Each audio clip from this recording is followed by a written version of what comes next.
we've just finished the beginning of the afternoon session of day two of the Undercover Policing Inquiry Tranche 3 Phase 1. We've heard the submissions of two more lawyers, well, two more sets of opening statements. First from Leslie Thomas KC and then from Rajiv Menon KC.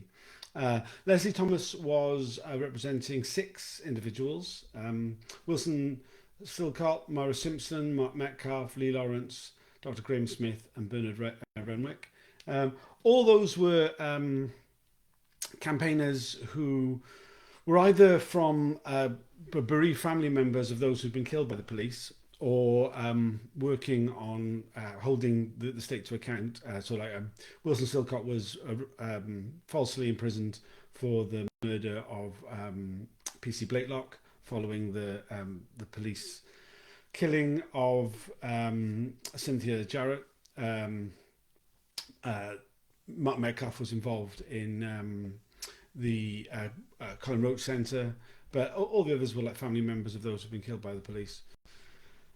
Incredibly traumatic, just so incredibly traumatic. I mean, as is always the case, I always find myself looking for fresh superlatives for how harsh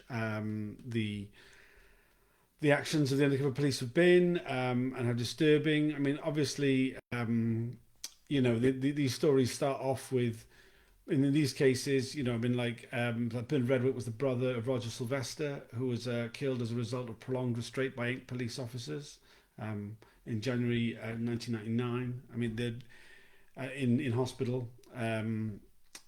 Within a week, there were Spycops reports from HN81, cover named Dave Hagan, about him.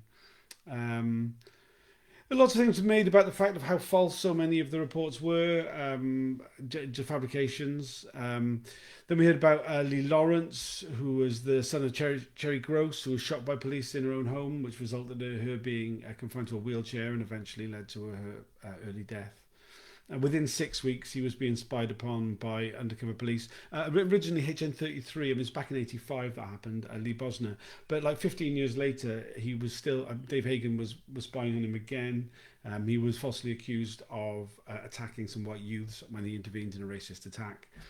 He was acquitted of that, but the undercover police played a close interest in him then. Wilson Silcott, falsely imprisoned for the murder of Kenneth Blakelock, the police officer, from the disturbances.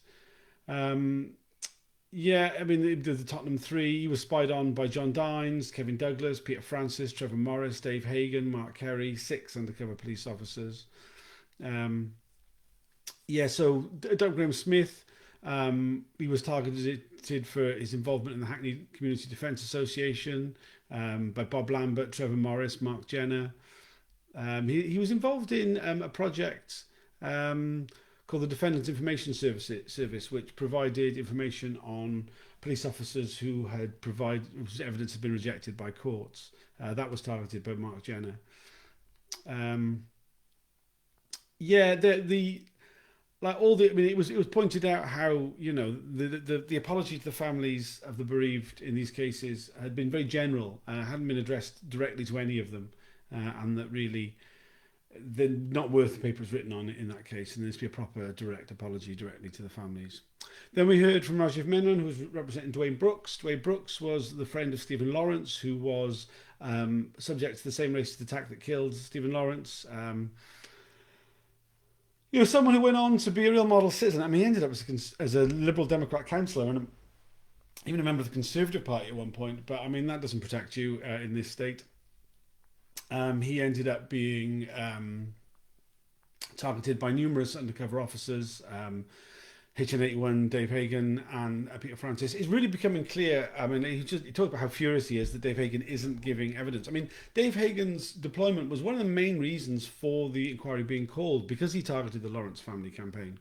That was one of the, when Theresa May announced why the inquiry was going ahead, that particular deployment was one of the major drivers for it. So the fact that he isn't being called is more than just a small oversight.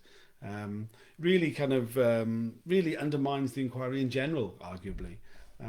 Yeah, and so much. He's come up again and again in the opening statements, really, of how key his evidence is likely to be, and also just putting that the fact that he's not willing to engage really does suggest that his written evidence, which is very long and very self-serving, really can't be treated with any respect, because he's not treating the inquiry with any respect, and he's unwilling to be questioned on it, which suggests that he's been less than truthful. Yeah, I mean, it was just those two. We'll be coming back after the break now in a minute with Efeni Odogwu, representing Neville Lawrence, and then Dave Morris representing himself. So two more sets of opening statements before the day's over. It's only a really short break, this one, because things are running slightly behind time. So I'm expecting to start again any minute now. Thanks for joining. I'll do a recap at the end of the day. And I'll be doing one of those reels. I've been putting them on TikTok as well. I'll put it on all platforms. Just sort of like kind of what we've learned today at the Undercover Policing Inquiry. I'll be trying to do those every single day of the hearings between now and the end of July. So yeah, thanks for joining. Any questions? Anybody's got rid of it? Oh, just quickly as well, there's a whole bunch of events coming up, particularly this Sunday in the Mayday rooms in London. Everything you want to know about the Undercover Policing Inquiry but afraid to ask, being run by the Undercover Research Group. I'll be there. Lots of other people will be there, sort of explaining what to expect from this next set of hearings. Particularly useful if you were somebody who was affected by these deployments, haven't necessarily followed the inquiry that closely, and don't quite get what's going on. So yeah, come along to that if you can. I'll share more details of it on other social media. Thanks for joining.